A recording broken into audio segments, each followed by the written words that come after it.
What do you do when the prayer you prayed for 1,000 days goes unanswered? I had a mental list of all the good things I'd done, all the times I'd been faithful.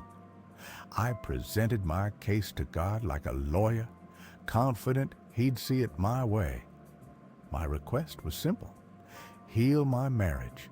But the silence that came back was louder than any noise.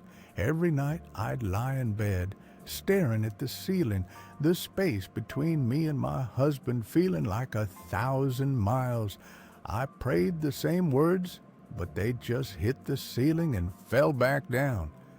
Dust and disappointment. I started to wonder if God was even listening. The doubt crept in slowly. It wasn't a dramatic crisis of faith. It was quiet, a slow erosion.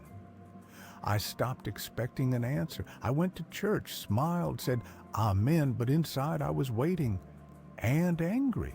Why was He making me wait?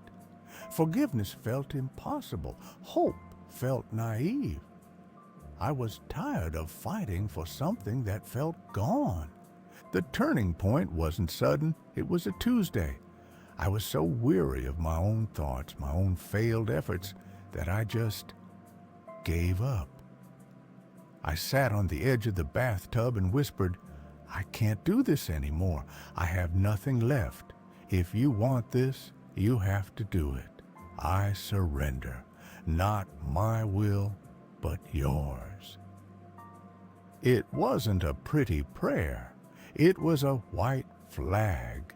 And in that surrender, something broke. Not in a bad way. My own expectations broke. For the first time, I picked up my Bible not to find an answer, but just to listen. My eyes fell on a verse I'd read 100 times. Be still and know that I am God. Be still and know. Not be still and fix it. Not be still and figure it out. Just know that He is God. The healing in my marriage didn't happen overnight, but the healing in me did. I stopped striving. I stopped keeping score. I prayed for His heart, not just for my own outcome. I learned to trust God's plan. The lesson is simple. Sometimes God isn't delaying your answer. He's dismantling your demand so He can give you something better, Himself. Your situation might be different. A job, a diagnosis, a prodigal child.